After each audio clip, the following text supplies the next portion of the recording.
Mesdames, Mesdemoiselles, Messieurs, bonjour. On est en public, on est en direct pour cette dernière journée du CES de Las Vegas. C'est l'heure du décrochage francophone. Dans maintenant moins de 40 minutes, c'est 3 séries de pitch qui vont se succéder ici même. À quelques mètres, on en sera sur le stand de SwissTech, mais ça, vous le découvrirez en son temps. Bonjour Noémie Beck. Bonjour, merci de me recevoir. Pas du tout. Tu sais, tu es chez toi, Noémie. Noémie, avec Kamel Amroun, son fondateur, c'est la force vive au sein de l'Alliance francophone du Grand-Duché du Luxembourg, le magazine TechSense. Noémie, en quelques mots, le magazine TechSense, c'est quoi? Le son n'est pas très bon, là. On ne t'entend pas beaucoup. Vous m'entendez mieux ici? Voilà, ouais, c'est mieux, mais il faut vraiment forcer la voix. Je disais, alors, TechSense, c'est avant tout une communauté qui regroupe des leaders de la tech, de l'innovation et du digital au Luxembourg et qui a été créée par l'agence marketing The Dot. Donc, le but de cette communauté, en fait, est de connecter les gens ensemble et de créer de l'émulation. Ok, merci d'être avec nous. Alors, Noémie, c'est toi qui vas poser quelques-unes des questions à nos invités ici même. Avant cela, je vais également donner la parole à notre grand orchestrateur du collectif Côte d'Azur Monaco, Julien Bonnel. Julien Bonnel, comment vas-tu? Alors, tu es en mute encore. Je te laisse dans quelques secondes enlever ton mute. Voilà. Comment s'est passée cette semaine? Vous nous donnez la pêche à Las Vegas, donc avec plaisir. Et on retrouve les sensations de Las Vegas en vous suivant. Ok, merci. Alors, effectivement, une razzia véritablement de médailles, une razzia de prix pour ton collectif Côte d'Azur Monaco. Hier, le premier prix pour une entreprise monégasque. Et l'autre jour également, un bon classement, je crois, dans les 9. Il y a eu 2 prix si j'ai fait attention. Alors, à mes côtés, un start-upper également. Et à mes côtés, on aime bien avoir à la fois ceux qui viennent ici pour acheter de la technologie et ceux qui viennent pour la proposer, pour la vendre, pour la pousser. Un jeune start-upper suisse à mes côtés. Français. Ah, d'accord. Mais tu fais partie du collectif suisse? Ah non, pas du tout. Parfait. Sylvain, dans quelques instants, va également, je me suis trompé dans le casting, mais tu es ici chez toi parce que tu vas aussi nous amener une ou deux de tes C'est le fils de Gilbert. Il est en train de mettre en place les pitchs. Et donc, à mes côtés, Frédéric Montagard. Pour la petite histoire, Julien, il est niçois. Donc, je pense que tu sauras l'accueillir quand il passera dans sa région d'origine, mais il opère à Paris. Je te laisse te présenter, Frédéric. Oui, bonjour à tous. Effectivement, je représente le groupe Thales. Alors, je ne sais pas si vous vous souvenez de ce que fait Thales. On fait de l'aéronautique, on fait de l'espace, on travaille dans la défense, dans la sécurité, dans l'identité numérique. Et typiquement, je suis avec vous, avec Marc-Lionel et toutes les équipes ici pour identifier effectivement des technologies proposées par des startups, les évaluer et puis derrière les insérer dans des produits du groupe Thales. Donc, typiquement, ces 3 jours formidables et je vous en parlerai tout à l'heure un petit peu de où on se trouve dans ces CES Las Vegas. Ce sera d'ailleurs Noémie qui aura, je pense, la chance de t'interviewer pour ta curation, ton retour d'expérience du salon. Alors, je vois que Stéphane Tipli du GPF, du courant du patronat francophone, nous a rejoint. On branche sa caméra, on branche son micro, Stéphane. Le temps que Stéphane soit connecté, et je le salue, je donne la parole à un start-upper français, je en mets dans mes fiches, qui a vécu ce CES. Alors, première participation, deuxième, raconte-nous un petit peu qui tu es, tu vas faire le pitch en 3 secondes, et puis un petit peu comment tu ressens ce CES 2022. Pas de souci. Alors, effectivement, c'est pas la première CES Las Vegas. Je m'appelle Marveillon, j'accompagne plusieurs entreprises, notamment Tessie et Mobilove sur la partie France au niveau de la blockchain. Pour ce qui est de ce CES vraiment très intéressant, il y a quand même pas mal de sujets qui ont été abordés il y a pas mal sur l'IoT, sur le healthcare. Et quelque chose qui m'intéresse beaucoup plus au niveau de la blockchain, c'est tout ce qui est relation avec la compliance, notamment Z-Ledger, qui a eu au CES gouvernement. Parle un peu plus fort parce qu'il y a du bruit autour, mais on t'entend, mais parle plus fort parce qu'effectivement. Donc, beaucoup de nouvelles innovations, beaucoup de choses qui sont des technologies qu'on a vues dans les éditions précédentes, mais avec de l'amélioration, notamment la reconnaissance faciale, notamment l'IA. Et je pense que c'est des sujets qu'on va continuer à voir. Ce sont des sujets d'ampleur et qui sont importants pour le développement de différentes délégations, notamment sur les steaks.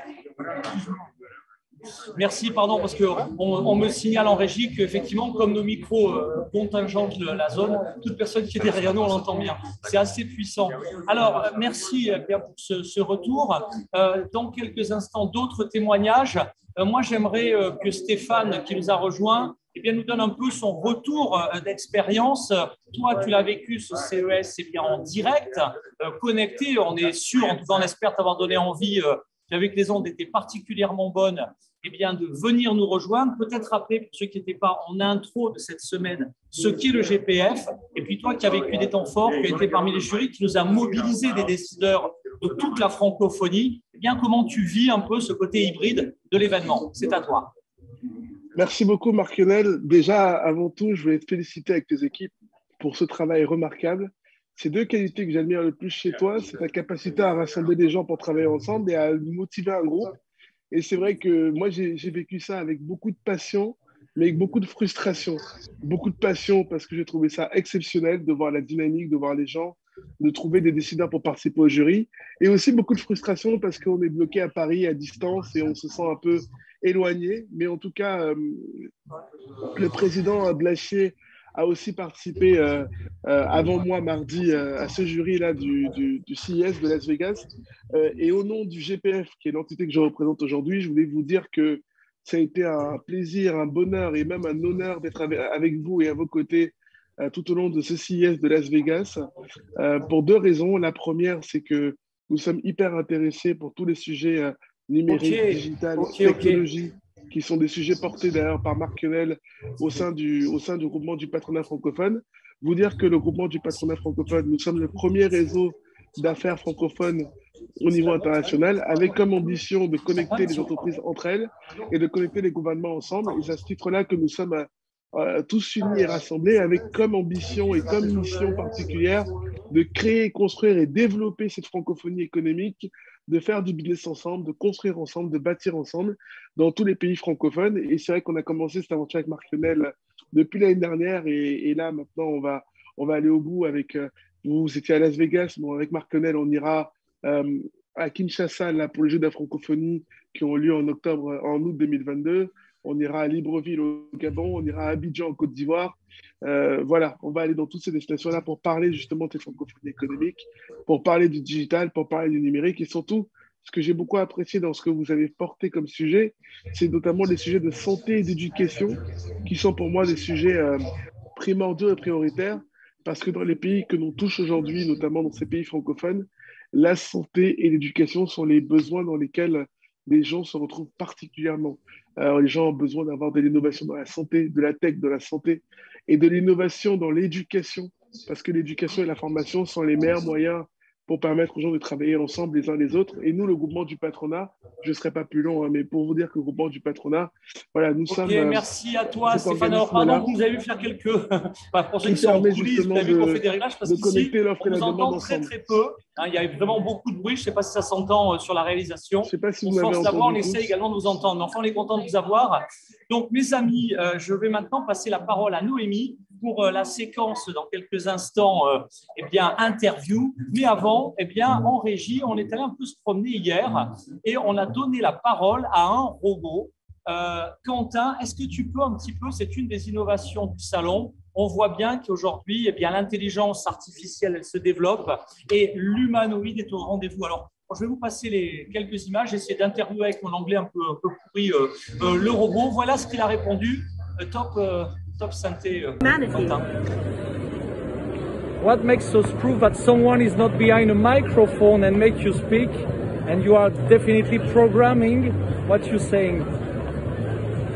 Maybe you... Oh wait, what if you are the illusion and I am real? Okay. Prove it. That is not smart point. Can you prove that you are real? Something Nothing should remain mysterious or your world would become dull. Voilà, alors là, vous avez la réaction d'un robot. Et dans quelques instants, eh bien, effectivement, on s'est posé la question, mais ces robots, il y en a de partout. Alors, tu l'as vu, le robot, Fred? Non, pas celui-là. Pas celui-là. Ben, on ira le voir, il est sur le stand des anglo-saxons. Ah ben voilà, nos invités nous rejoignent maintenant. Noémie, tout de suite, c'est l'heure de la rubrique interview. Tu as quelques questions à poser eh bien, à Frédéric, ici même. Bonjour Frédéric. Alors, tout d'abord, j'aimerais savoir un peu quel est votre poste exactement chez Thales. Alors, ouais, bah, déjà, alors, je vais tenter de répéter parce qu'on a vraiment un son terrible en direct. Allô, allô? On t'entend très, très. Il y a une musique sur le salon, donc c'est infernal. Mais bon, je vais reprendre. Allez, question. Alors voilà, je ne sais pas si c'était la question, mais en tout cas, voilà. Moi, j'appartiens à la direction technique du groupe Thales. Voilà. C'était la bonne. Voilà, donc ça, c'est la bonne question. Donc, du corporate, donc, qui chapeaute toutes les divisions, tous les pays. On est dans 68 pays à peu près. On est assez connu dans l'intelligence artificielle, on est assez connu dans l'IoT, on est assez connu dans la communication, on est assez connu dans le quantique. Et donc, je recherche dans tous ces domaines un petit peu des innovations. Donc, c'est pour ça que, par exemple, en 2022, eh ben, je suis ici au CES, je serai à Vivatech, je serai au Web Summit, je serai au Slush. Voilà, je ne sais pas si c'est des choses qui vous parlent, mais je pense que vous connaissez. Nous, on y sera, on aura un village, on a un décideur clé francophone qui, en plus, va nous dire un petit mot aussi, à la fois sur ça et puis sur le groupe, des grands groupes, parce qu'il y a vraiment un esprit de chasse en groupe qui est génial ici. Donc voilà, donc première question. Alors peut-être, voilà, deuxième élément, donc un petit peu en termes de chiffres, voilà, on est en contact, le groupe Thales, avec à peu près 1200 nouvelles startups par an. Quand vous divisez par le nombre de jours ouvrés, vous voyez que ça fait à peu près 6 par jour. C'est pas mal. Sur les 1200, il y en a à peu près 200 qui présentent un intérêt potentiel pour le groupe Thales. Sur les 200, on signe une vingtaine de nouveaux contrats. Je ne parle pas de celles avec lesquelles on a déjà des relations. Et sur la vingtaine, ça débouche sur 1 à 2 déploiements par an. À la fois, c'est des chiffres impressionnants. Et en même temps, vous voyez que c'est une très grande sélectivité. Parce que le groupe Thales a lui-même sa propre capacité, évidemment, vous le savez, innovation avec 5 centres de recherche dans le monde. Et puis peut-être l'autre élément dans la question qui a été posée, c'est peut-être de dire qu'on fait aussi partie, comme tu le disais, d'une chasse en meute au niveau de la France. Et typiquement, aujourd'hui, c'est un peu la journée dans laquelle on va se réunir avec les autres membres de la Software République. Alors, je ne sais pas si vous les connaissez tous. Donc, parmi les différents chefs d'orchestre, vous avez Renault, vous avez Atos, vous avez Orange, vous avez Dassault Systèmes, vous avez ST Micro et vous avez Thales. Et typiquement, on travaille ensemble, notamment pour travailler sur la mobilité du futur et voir comment on peut justement collaborer chacun avec des briques technologiques. Et comme ça, on peut aider une ou plusieurs startups. On a annoncé récemment, juste avant Noël, les lauréats du Challenge Mobility 4.0. Une autre question, Noémie, je crois qu'elle traite du sentiment sur l'édition du CES. C'est bien ça, Noémie, la question? Alors, on voulait savoir, qu'est-ce que vous avez pensé de cette édition 2022 du CES? Alors, ton regard, Frédéric? Alors, sur ces 2 premiers jours, d'hier et avant-hier, ce que j'ai beaucoup apprécié, c'est qu'en fait, la majorité des startups qu'on avait identifiées avant étaient présentes. Ça veut dire que le taux, entre guillemets, est d'environ 80%, 80-85% par rapport à ce qu'on avait prévu de rencontrer. C'est un excellent taux. Et en même temps, comme il y a moins de monde, vous l'avez sûrement constaté, dans les allées, en fait, c'est un travail beaucoup plus de qualité. C'est-à-dire on a du temps pour discuter, il y a un peu moins de bruit, là c'est un peu difficile de vous entendre, mais il y a un petit peu moins de bruit de foule. Et donc, 85%, en 2 jours, j'ai rencontré 30 sociétés différentes, ce qui normalement m'aurait pris énormément de temps, ne serait-ce que si c'était que des sociétés françaises, pour aller les voir aux 4 coins de la France ou pour aller sur des salons. C'est vraiment un salon très quali en 2 jours, et je n'ai pas encore parlé de la journée d'aujourd'hui qui démarre. Alors là, ça démarre, puis ça va être du lourd, puisqu'on a 3 sessions de pitch, j'espère que ce soit sévère, mais juste. Un grand merci. Une dernière question de Noémie pour notre séquence interview. Du coup, je voulais savoir, juste ici, est-ce que vous avez trouvé des technologies qui vous ont intéressé, du coup? Alors les tendances. Donc, les tendances qui m'ont intéressé, notamment au niveau du groupe Thales, donc il y a effectivement tout ce qui est robotique. Donc, il y a aussi des innovations, notamment au niveau de la francophonie sur la robotique. Des idées tout à fait nouvelles, novatrices, notamment au niveau de l'Eureka Park qui est jusqu'à côté, donc des innovations mondiales. Très intéressant, ça a été dit tout à l'heure par le collègue, la Health Tech, évidemment, tout ce qui est la santé connectée au travers de capteurs et aussi d'applications. Il y a beaucoup d'innovations dans ce domaine-là, à la fois ici à l'Eureka Park, mais aussi dans le Tech for Good, mais aussi dans la partie Health Tech. Donc ça, c'est vraiment deux deux signaux intéressants. Et je devrais dire quand même que le groupe Thales, qui ne travaille pas exclusivement dans la santé, s'intéresse quand même relativement de près à la santé parce que c'est quand même des systèmes connexes qui permettent en fait d'améliorer l'expérience utilisateur dans les interactions entre l'homme et la machine, de connaître l'état de l'être humain face à la machine. Donc ça, c'est quelque chose qui nous intéresse, même si on n'est pas un acteur connu dans la santé. En tout cas, merci. Et c'est vrai qu'avec la présence de grands décideurs comme Thales, comme Renault, comme nos grands groupes, la RATP, tous ceux qui nous ont rejoints tout au long de la semaine, on se sent grand groupe francophone plus fort pour épauler nos startups. Merci pour tout ce que tu fais, Frédéric. Et vu ta présence annuelle sur plein d'événements, on n'a pas fini de se rencontrer cette année. Alors, nous ont rejoint Laetitia pour Marseille, Valérie pour le Grand Est. Et puis, parce qu'il y a une razzia de médailles azuréennes, je passe 10 secondes la parole à un homme qui nous est cher. Il est très actif sur le territoire de la métropole Nice-Côte d'Azur. C'est Pierre-Alain Révéla. Pierre-Alain Révéla, alors je sais qu'un emploi du temps qui t'a empêché d'être vraiment de suivre l'ensemble des temps forts, mais Julien qui est avec nous et qui a mis en place les 3 studios, donc Nice, le 5, hier on était à Monaco, aujourd'hui on est à Sofia, donc c'est l'approche azuréenne. Mais la Côte d'Azur s'est vraiment distinguée, Julien. Un mot par rapport à cette razzia de médailles. Donc, vous entendez votre prénom, n'hésitez pas à vous démuter et anticiper le fait. N'attendez pas de parler pour, s'il vous plaît. Voilà, Julien. Oui, chaque jour, nous avons eu des startups, nos championnes 2021, qui ont démontré qu'en 2022, ils démarraient l'année sur le chapeau de roue et qu'ils continuent à avoir la forme. Donc, Ok, Pierre-Alain, un petit mot, déjà moi, un petit mot pour te remercier, pour remercier la métropole Nice-Côte d'Azur pour son soutien de la première heure dès l'an dernier quand on est passé en digital. Alors, est-ce que tu as eu des échos sur cette dynamique? Moi, j'étais avec Sylvain Rouget et Philippe Servetti. Je crois qu'ils ont fait une bonne édition. Je ne sais pas si tu as eu le temps de croiser avec eux. Ils étaient à la soirée des francophones et je crois qu'ils étaient également contents de ces bonnes énergies. Finalement, on ne va pas dire contre toute attente. On ne savait pas ce qu'on allait rencontrer et c'était une très, très belle rencontre.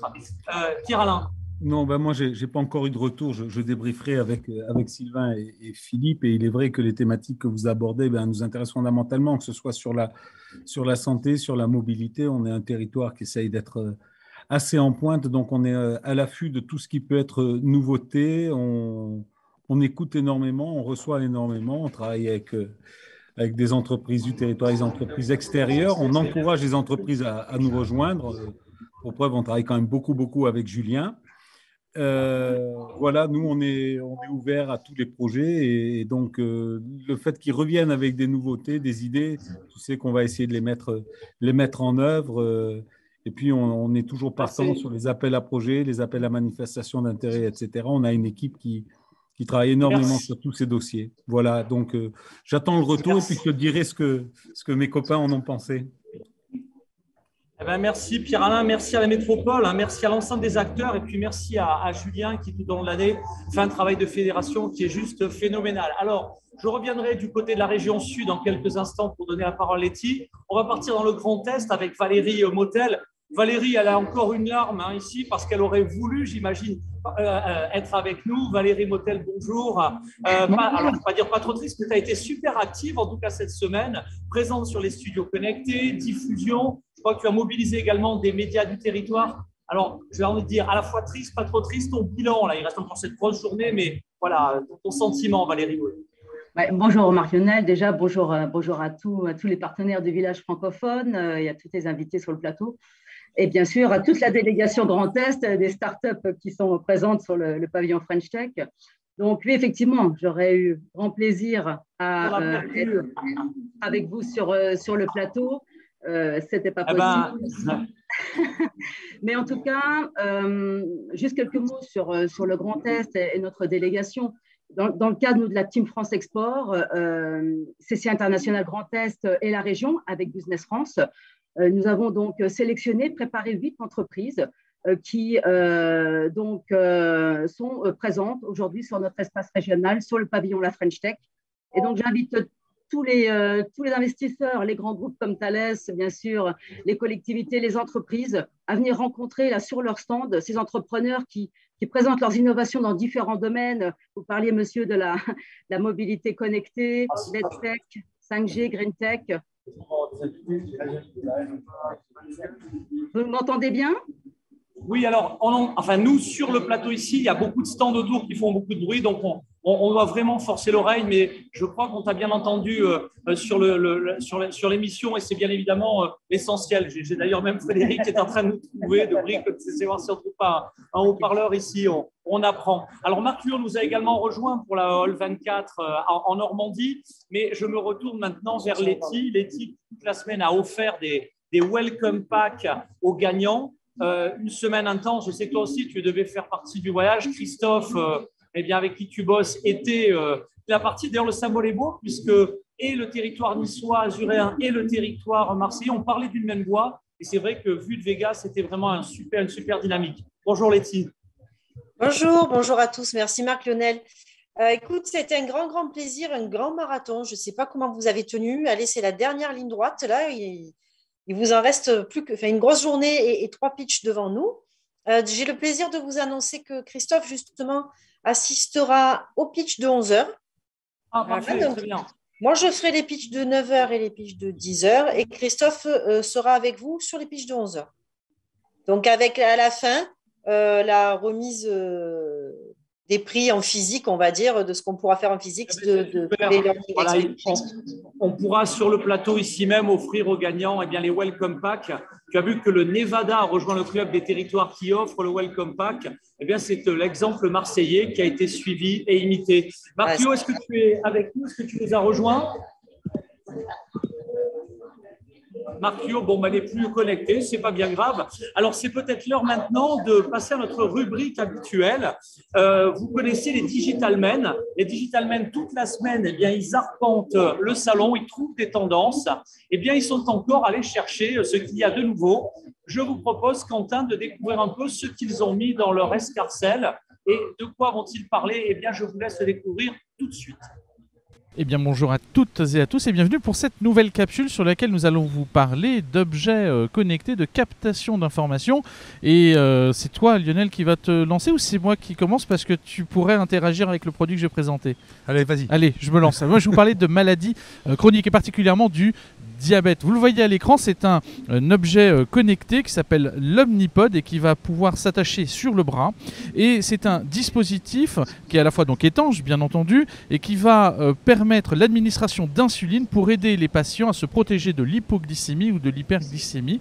Et ce qui est intéressant, c'est que ça va pouvoir se contrôler par le téléphone portable. Et donc grâce à cette action, on va pouvoir tout simplement contrôler l'administration de l'insuline de façon automatisée sans avoir à gérer les injections quotidiennes et même les multiples bâtonnets ou autres qui sont utilisés quand on est atteint de diabète, quel que soit le différent stade. Alors, c'est un dispositif médical qui est en cours d'autorisation par la FDA, mais en tout cas, on peut supputer que ce soit particulièrement intéressant à venir dans le traitement des maladies chroniques. On voit souvent le diabète au CES, avec Diabeloop notamment ces dernières années.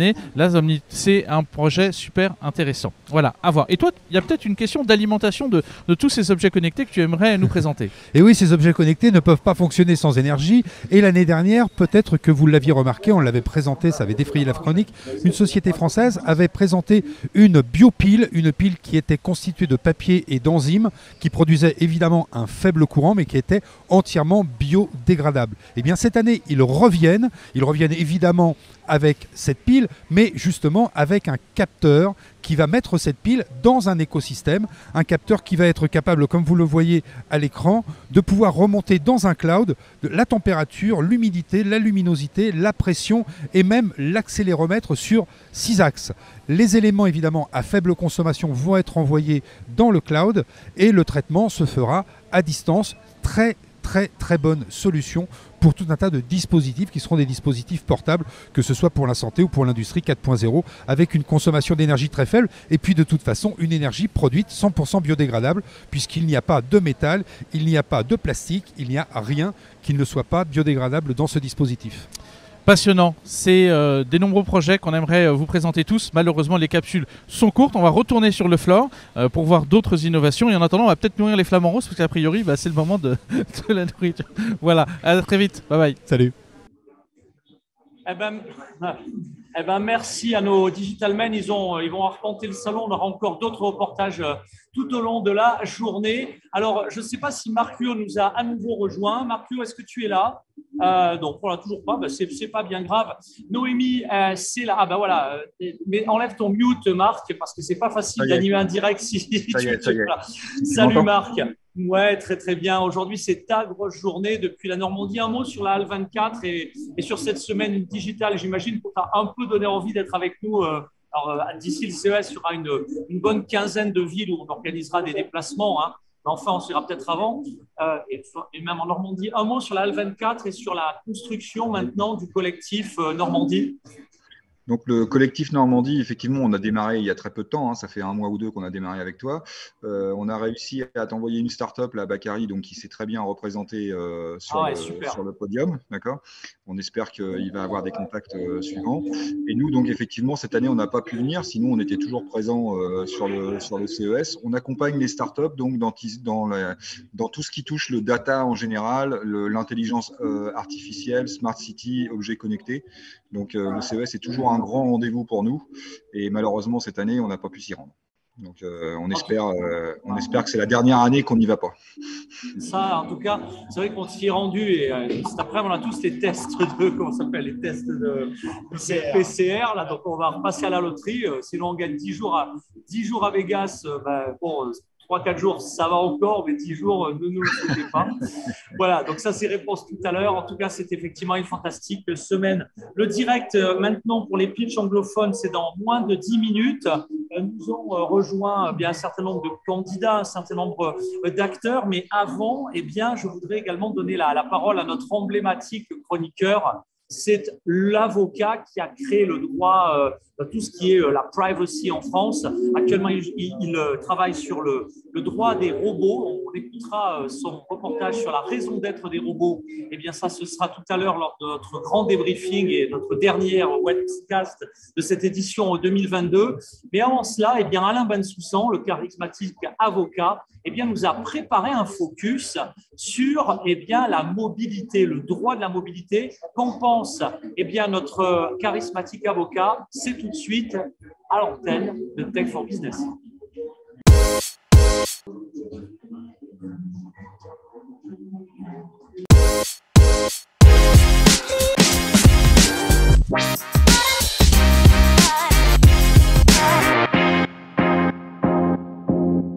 Les voitures autonomes sont devenues à maturité, elles sont de manière opérationnelle, tant aux États-Unis, en Chine, au Japon et en Europe. Mercedes, pour le niveau 3, est opérationnel en Allemagne. L'enjeu va être, au-delà bien évidemment de l'autonomie du robot, l'enjeu, c'est l'échange des données entre les infrastructures et les véhicules autonomes. La sécurité et le développement des services passent nécessairement par ces échanges. La question qui se pose, la question fondamentale, c'est qui est propriétaire des données? Est-ce que c'est l'utilisateur qui ne conduit pas mais supervise sa voiture? Est-ce que c'est le fabricant? Est-ce que c'est le propriétaire des infrastructures ou son gérant qui communique avec la voiture? Qui possède la propriété des données? Il n'y a aucune réponse claire dans le monde entier dans ce domaine. Il faudra, dans l'attente d'un règlement international, définir des règles du jeu entre tous les opérateurs pour que les services et la sécurité associée des voitures autonomes puissent se faire de manière équilibrée. Bien évidemment, la définition d'un prix loyal et transparent pour les informations sera gage, à mon avis, d'un meilleur équilibre pour un développement de tous. Voilà, alors je crois qu'on a un petit problème de son. Kevin vient de nous rejoindre également, c'est le coordinateur du collectif, Industrie. Il va aussi nous parler d'économie circulaire. Bonjour Kevin, assieds-toi. Alors, on a un petit souci de son, on a dû, improvisation.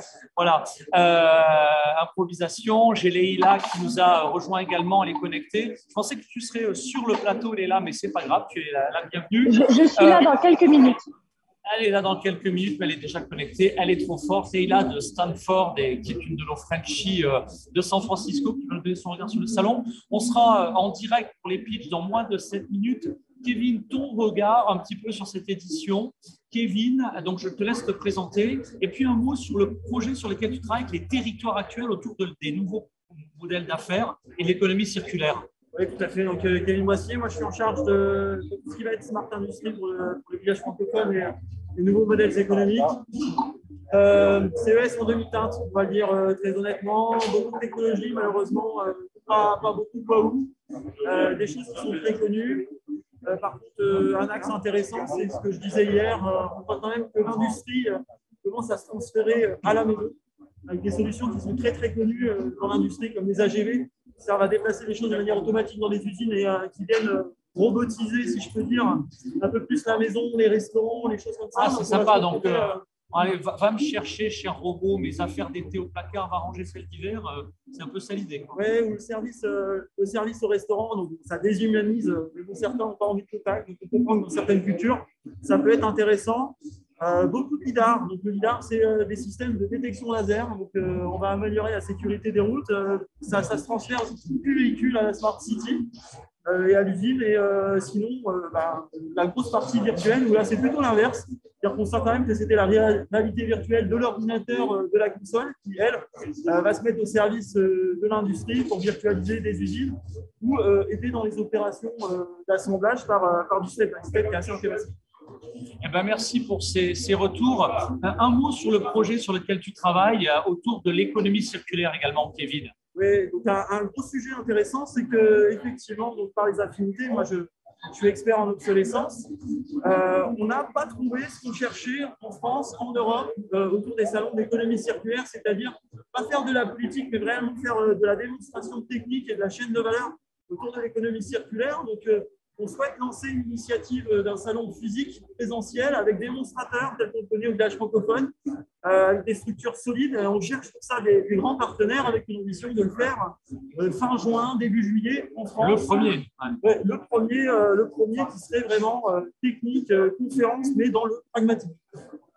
Eh ben, merci beaucoup, Kevin, pour ce projet. On va le suivre, on va le soutenir. Évidemment, on appelle les territoires candidats pour accueillir la dynamique, des grands partenaires et tout le collectif des grands groupes. L'idée étant de monter ce dispositif avec les fondamentaux qui sont les nôtres, c'est-à-dire de la co-production.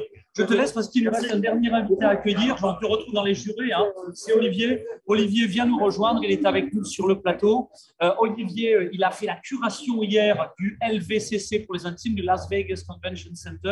Olivier, qu'est-ce que tu as vu d'intéressant avec ton groupe de visite hier? Alors, il y a pas mal de choses à voir. Il faut savoir que le Convention Center, c'est vraiment une foire aux innovations. Ils ont préparé ça à l'Ulatech avec une grosse marque. Canon qui doit être intéressant. Avec l'humain. Et ils ont développé un autre pour transformer en fait notre avatar, qui en fait c'est même c'est pas un avatar animé, c'est vraiment notre avatar. C'est pour également sur le terrain une solution de multicaméra. Vous pouvez mettre en relation, faire du travail collaboratif. Hop là, je continue pour faire du travail collaboratif avec différents sites.